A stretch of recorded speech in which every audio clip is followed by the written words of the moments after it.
Thunder and lightning are expected to light up Court Philippe Chatrier on Monday, and that's only the weather forecast.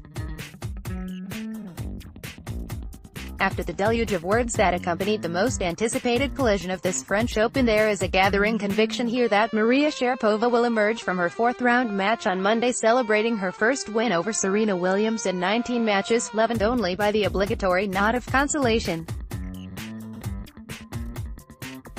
They might also swap an air kiss of the Czech, double, not triple, or half a smile. They are, after all, mature professionals.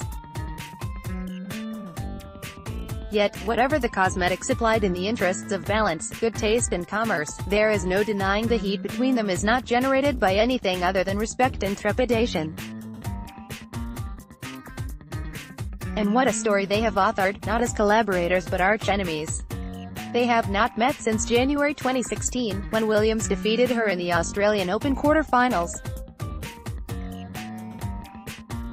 No sooner had Sharapova packed her bags than she failed a test for the banned substance meldonium, which she announced at a stage-managed press conference in a dowdy Los Angeles hotel in March, preempting the official statement by the International Tennis Federation. Banishment followed. For a year since she has been rebuilding her career, now ranked 30 in the world. Williams, meanwhile, went on to earn $8.9 million in prize money and $20 million in endorsements in 2016, becoming the highest-paid female athlete in the world. The following year, she beat her sister Venus in the Australian Open final, carrying her recently conceived baby. The birth was complicated and painful. When she returned to the majors here last weekend, she brought her daughter, Olympia, and wore a black catsuit to help control blood clots that have troubled her since giving birth. Their rivalry is not an even sporting one but a fight for the love of the fans, as well as sponsors, and their place in history.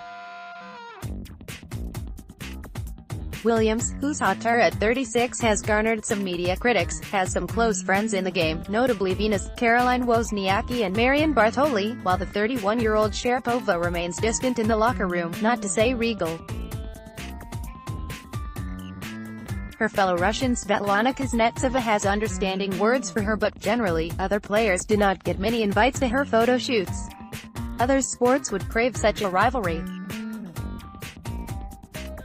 Boxing had to wait more than 5 years for Floyd Mayweather to settle his differences with Manny Pacquiao. Once.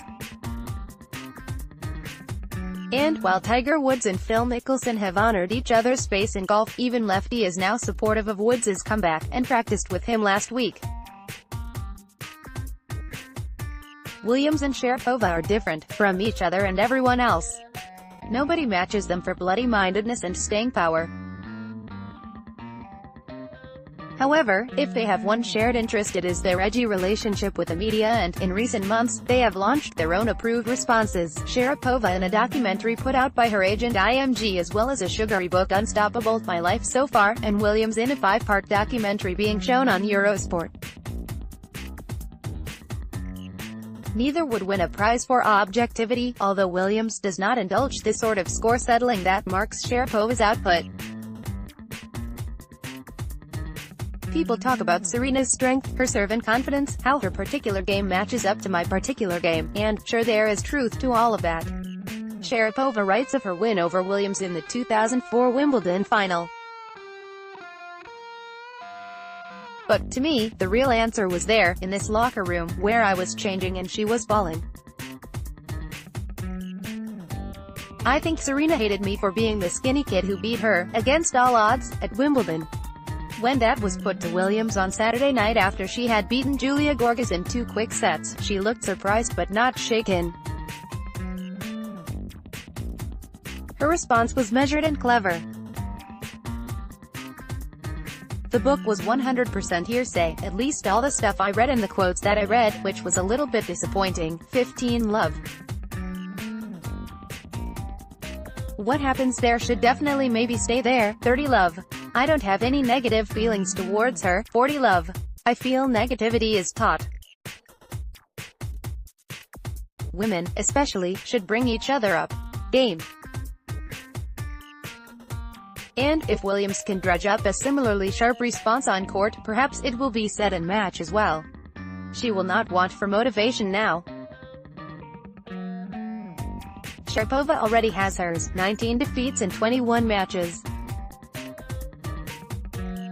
What is remarkable about her, and needs no public relations gloss, is her frightening determination to ignore adversity, even when crushed by a pile of statistics.